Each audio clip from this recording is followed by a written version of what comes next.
morning. Good to see everybody this morning. Glad you're with us.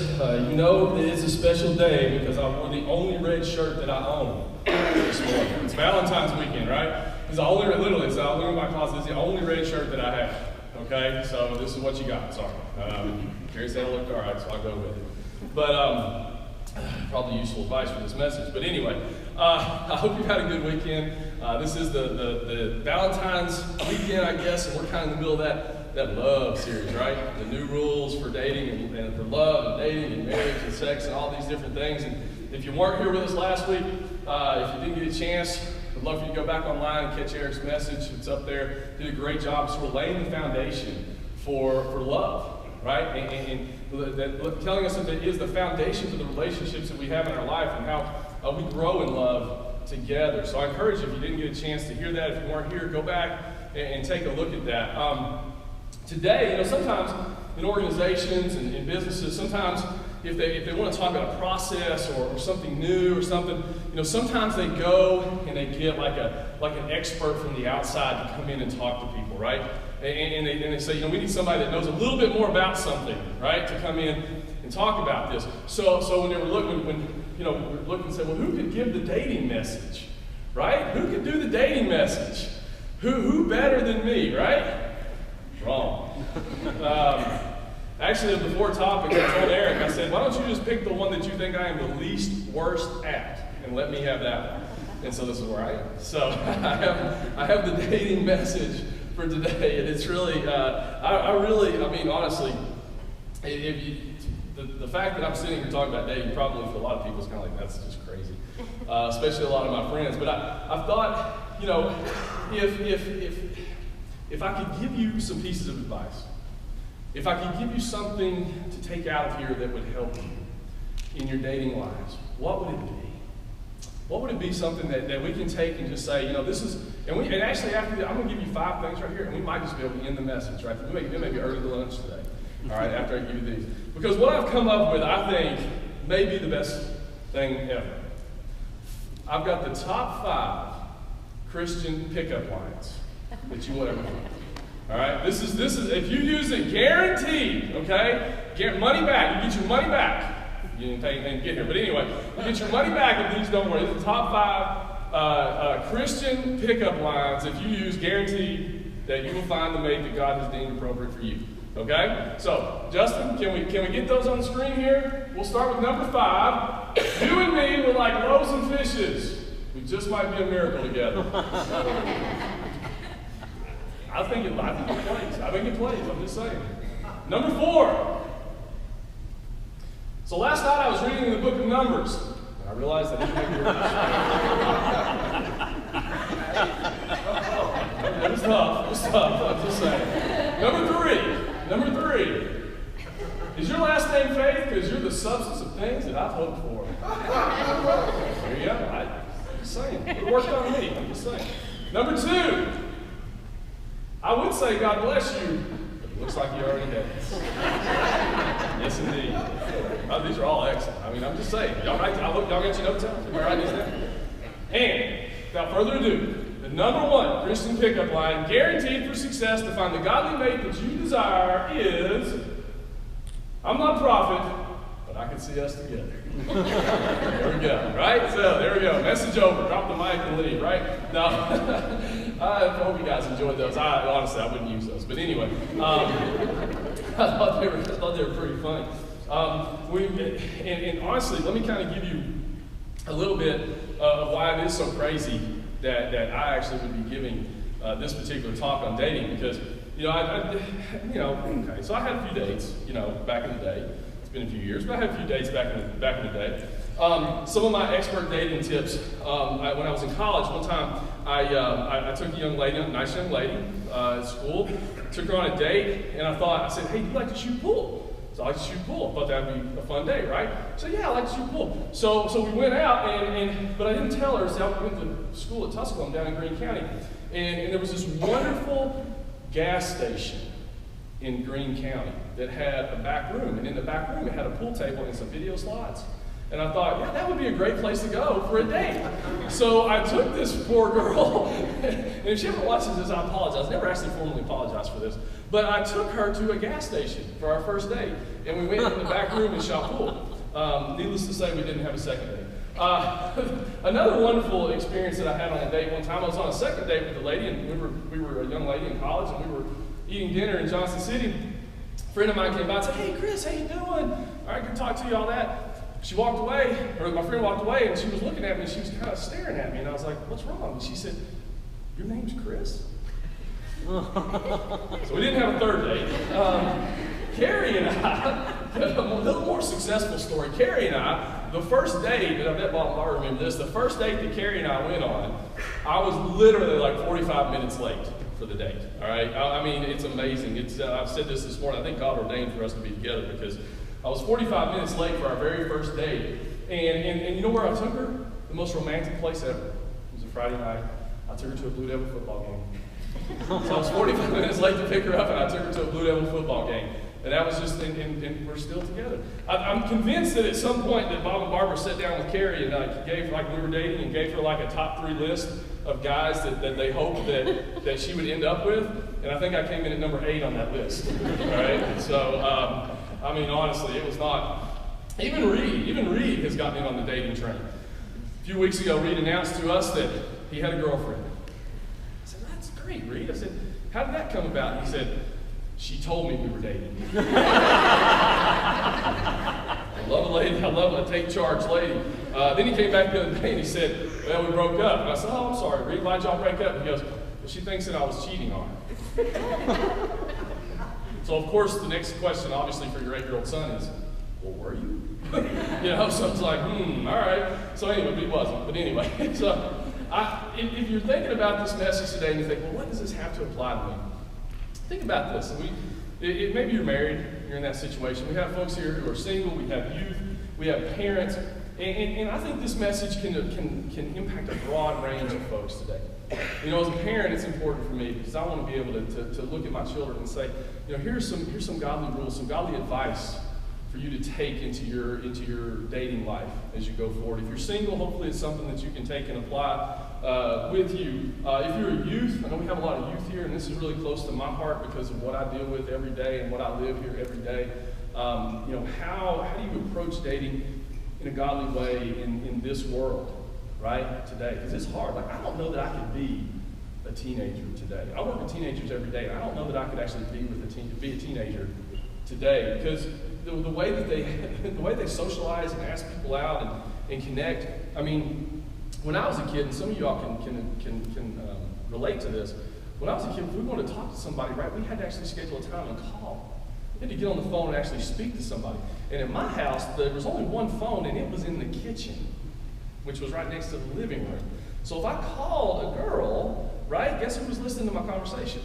Mom, Dad, right? I mean, so, you know, the conversations were very short and sweet, I guess you would say, but you actually had to make effort. Now it's, you know, people are constantly texting, right? I mean, and people get asked out on dates. I told them, ask you out on a date through a text message, say no, right? They can actually come and speak to you and ask you out on a date if you're going to do that. But that's the way they DM and they text, and the conversations are really funny. And you never really know sometimes whether people are dating or not. Like so, you dating so-and-so? No, we're just talking. You've been out like 6 times? Yeah, we're just talking. You know, or you say, well, I saw you guys were talking, you know, you guys were just talking. No, we're dating. Sometimes I can't keep up, right? Even with the kids in school, because I know most of them I'm watching, I can't keep up with if they're dating or talking or whatever, so I'm real careful about saying stuff to them. And you guys ever seen these promposals? You guys seen those? Like those guys, you don't know who some of these people are. I mean, it's amazing. Like a wedding proposal now, it's like how do you even top some of these promposals? It's amazing how some of these things come about, and so the rules are just things are so different in the world of dating today, not only for youth but for adults and for the way things go. And I tell you something else is different too, and it's the heartbreak. It's when those relationships end. That's different. It's really at a different level for a lot of people. And I think sometimes that the reason why there's so much heartbreak And so much more, seems like so much of a much deeper emotional attachment today is because many times I don't think that people are sure of the purpose of dating.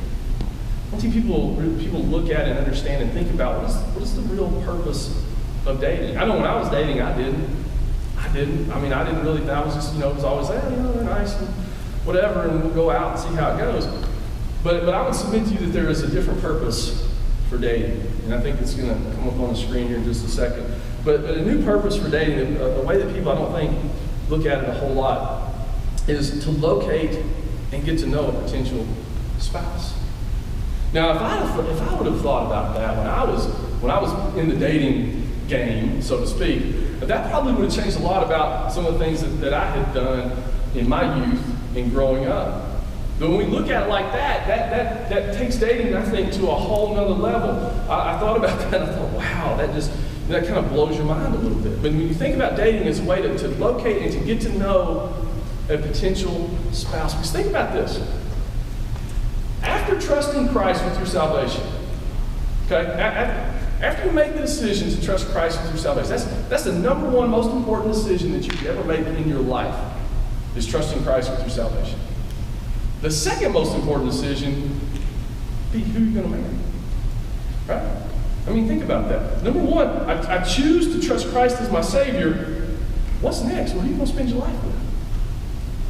So dating, to get to know someone and to find that person, that takes on a different light when you look at it in that perspective, from those terms.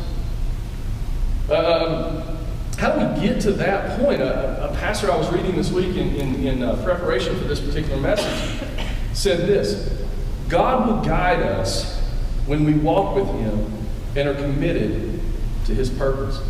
When I say, okay, dating, the purpose for dating is to find a potential spouse, I think that's heavy. How am I going to do that? Well, use God as our guide. Use God as our guide. God will guide us when we walk with Him and are committed to His purpose. That's in anything, right?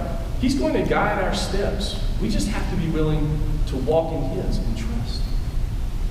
So let's say you're cool with that. Let's say you're cool with saying, okay, I'm good with walking in God's will, but exactly how do I do that? How do I know what His guidance is? How do I decide? How do I determine sort of my plan for this dating game that I'm going to go play? Right? How do I get there? Well, I got 4 things I want to throw at you this morning that I think will kind of help us to sort of understand and sort of build on each other as we prepare ourselves. And if you're in this situation, or if you're a parent and you're trying to teach your children, how is it that you should go about dating? And the first one is this, and it was actually in that statement that I said, we have to commit to God and His purpose. We have to commit to God and His purpose. He'll guide us if we commit to Him and to His purpose. And too many times, I think we are bad about setting aside our wants and our will and our desires and stepping into God's. Right? We want our things, but we're slow sometimes to step into God's will. Matthew 6:33 says, "But seek first His kingdom and His righteousness, and all these things will be given to you as well." Seek first His kingdom. God wants to give us the desires of our heart when we line up those desires with His heart. Too many times when we're dating, and even, and to be honest with you, even after marriage, I won't step into marriage because I won't step on Eric's message, but even in marriage, too many times we basically try to fit God's will into ours. We have ours here, we have our desires, we have our things, and we think, okay, we'll pull God, let's slide God right in here because that's convenient for me. But what we should be doing is flipping that upside down, and God's will should wrap up everything that we do. That should be where where we are seeking first, is what is God's will. Whether that's a person, whether that's a place, whether that's a behavior, whatever it may be. When we seek God first, we look and we I don't want to say that He's like, it's kind of a funny term, I thought about this week, like the ultimate matchmaker. That's not the way we look at it. But what we're seeking to do is to use his guidance to find where he wants us to be, right? Where does he want me to be in my life? Where can I serve him? And many times that leads us to that right partner. Now sometimes it won't. There are some people that stay single, and I want to say this, sometimes that's okay.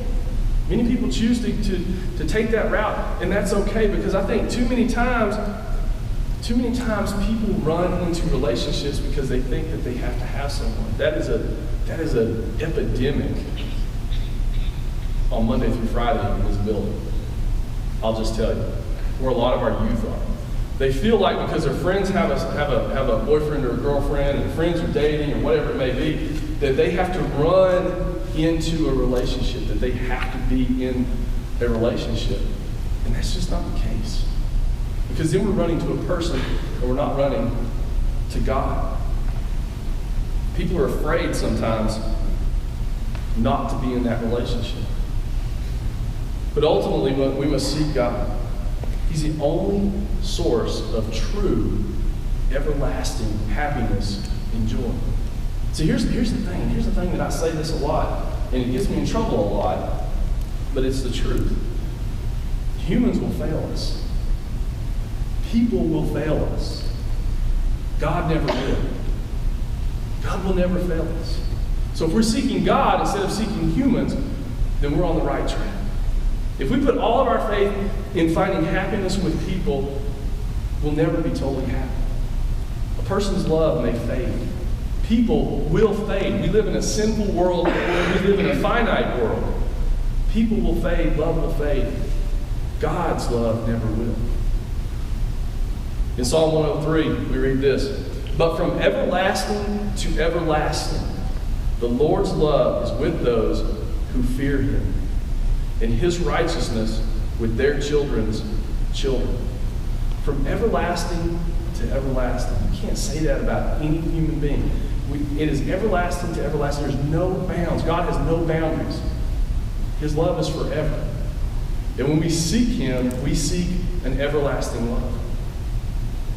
So putting him first, seeking his kingdom first, committing to his will and purpose, sets the stage for everything else that we do. The second thing I'll mention this morning is this: we must use obedience along with common sense. You say, "Okay, God, I'm just gonna pray, and I'm just gonna sit here at the house, right? Because you're gonna, I know if I pray enough that you're just gonna have somebody knock on my door, and that's gonna be that perfect person for us, right? If I pray enough, somebody's going to knock on the door and open the door and say, "Hey, hi, I just felt like I should come by and marry you," right? I mean, that's what we think. That's, if we just stare and we're just praying, but we want to use obedience with common sense. We can't just sit around and hope that God drops somebody through the window, right? And we go to places. Remember, God created us to be in relationships. God created us to be in relationships with people. That's why being in a community group here at our church is so important, because then you can get into a community of fellow believers and you can grow together. If you're youth sitting here, if you're not plugged into the youth group, to our youth student ministry, you need to get there, because you need to have that group of people around you who are seeking God also, and then you can grow together. God wants us. He designed us for relationships. He designed us to go out and make disciples. And so we want to go out and do those things. We can't just sit around and say, "God, just send me somebody. I'm lonely, just send me somebody." We want to get out. But where we go is important too.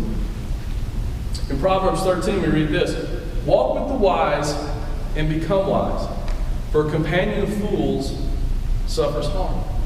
Who do we spend our time with? If we're single, if we're alone, and we're seeking, we're in that stage of our life where we're thinking, I want to do God's will, and I want to find that potential spouse. Who are we walking through life with? Are we walking through life with people who are helping us to grow in our faith? Walking with the wise. Sometimes we put ourselves in situations, we put ourselves in bad places where we're not going to be with such wise folks, and they will lead us down a path of destruction. Joyce will appreciate this. I've used this before. Miss Ruth Ann has a great saying. She says, "If you lay down with the dogs, you'll come up with fleas," right? And it's true. And it's true. And I think it fits right in this verse. Where we go, where we spend time with, who we spend time with. I tell these kids around here all the time, I said, show me your friends and I'll show you your future. That is such a huge piece. So if you're not plugged into community somewhere, I just implore you to get in that, especially if you're single, get in that community. Walk that life together. Walk that life together. The third thing I would say is this: seek and expect God's guidance while submitting to His will. Seek and expect God's guidance while submitting to His will. We get caught up many times in doing our own thing, that a lot of times we forget to look for and to ask for God's guidance.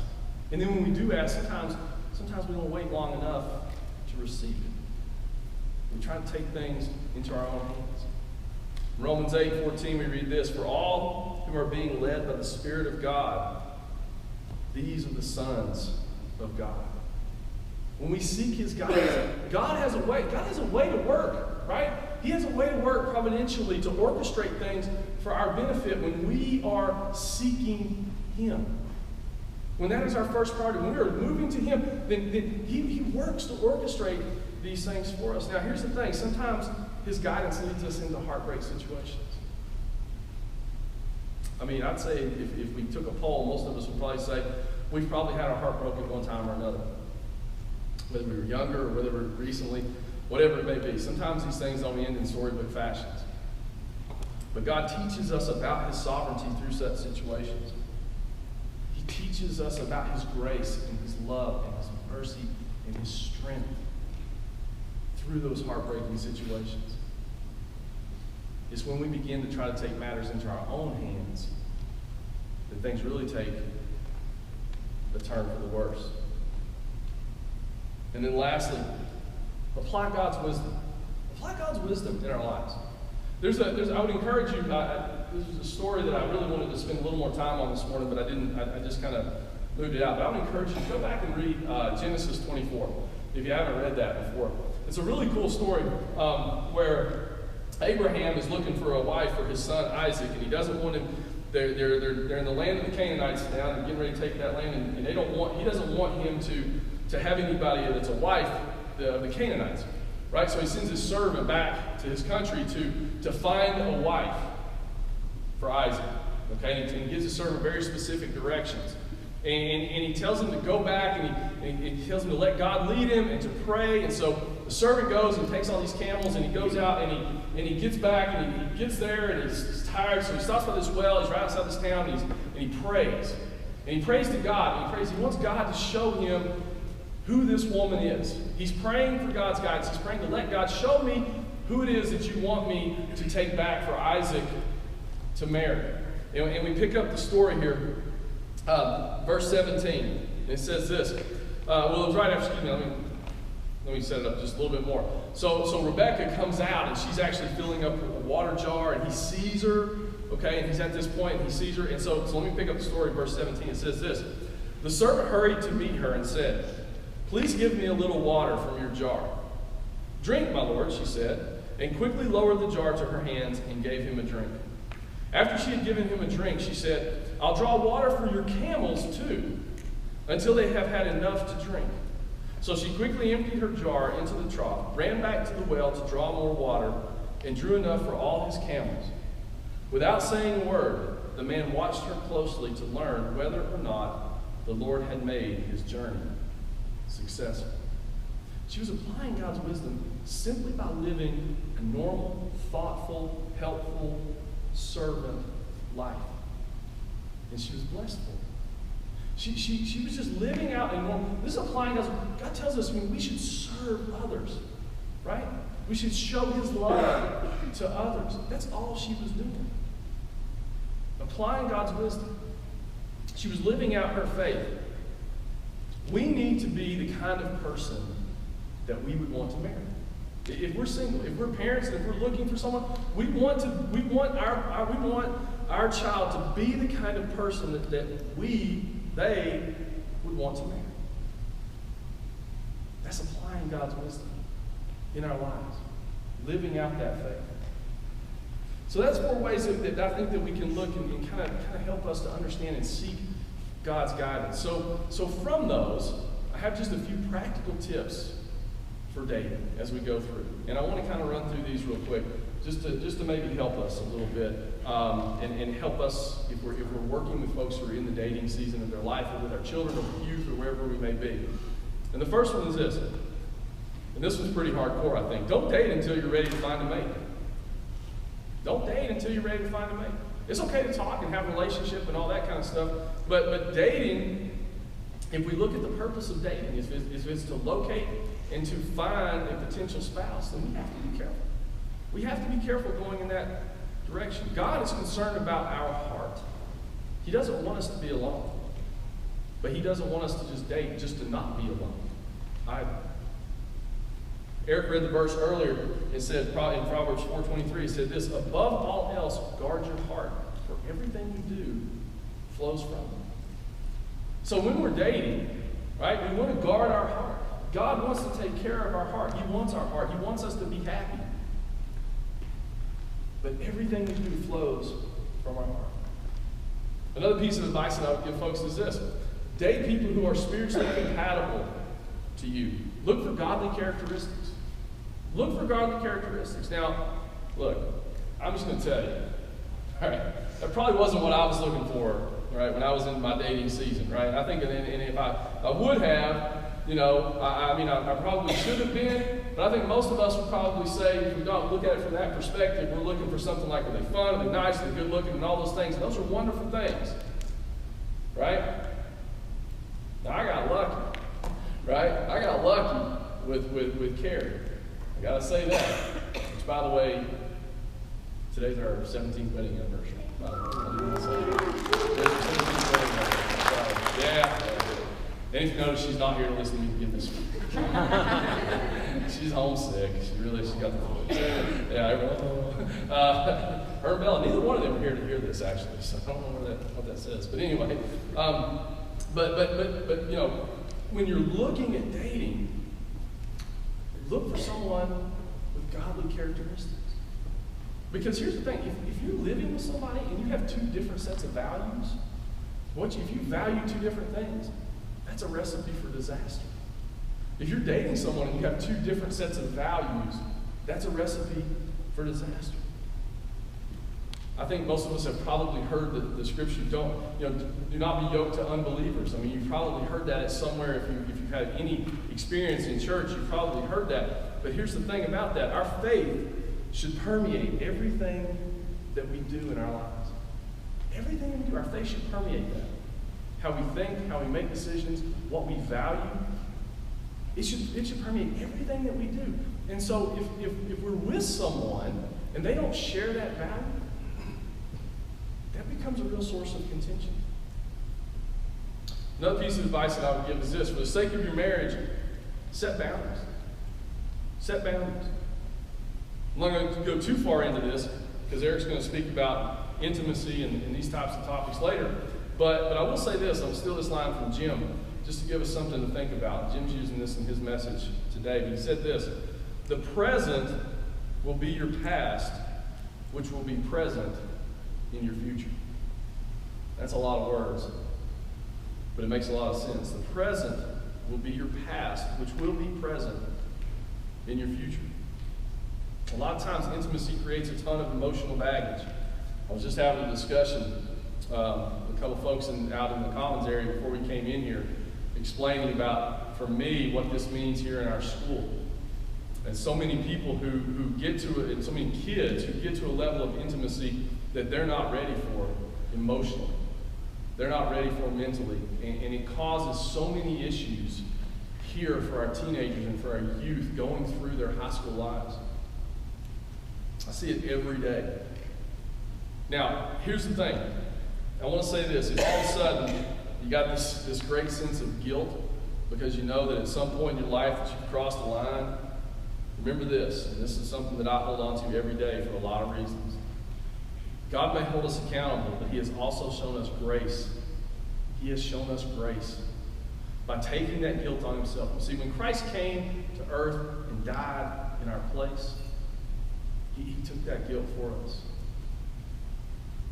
So if you got that sense of guilt all of a sudden, just bear that grace in mind. Keep that in mind. The last piece of advice the kids are really going to hate, but I had to put this one in here. Seek the wisdom of your parents. Right? The kids are going to hate that. And for all of us, right? Seek the wisdom of your parents. If you're hanging out, talking, dating, whatever, with somebody and nobody, your parents don't like him and nobody else in your family likes him or her, you might, I don't know, somebody might be trying to tell you something. Right? But seek counsel. Seek counsel from godly people, from our family, from our parents. Use the wisdom of the people who have come before us and who have been in these situations. That is a tremendous asset, and many times that's a blessing that God has given us that's right at our fingertips. So saying those, I have a new rule for dating that I want to throw at you today, and I want you to consider. I think it's going to come up here. This would kind of be like my bottom line for today. And it's this. Your dating relationship should strengthen your walk with Christ, not damage it. Your dating relationship should strengthen your walk with Christ, not damage it. If dating is a process of locating and getting to know a potential mate, then you should be dating someone who is a strong believer, someone who is encouraging you in your walk with Christ. Encouraging us, moving forward. In Ephesians 5, we read this. And this has to do with marriage, but it applies in this particular sense as well.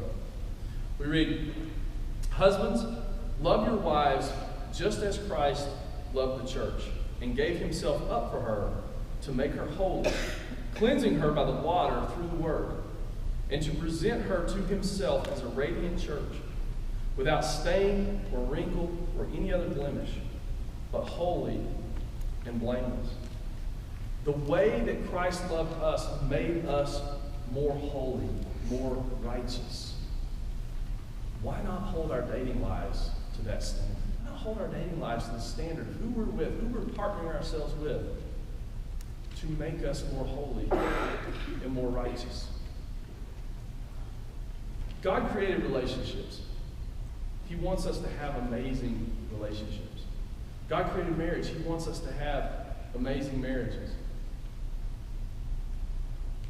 We need to seek those people who will make us more righteous, more holy, and walk farther in our relationship with Christ.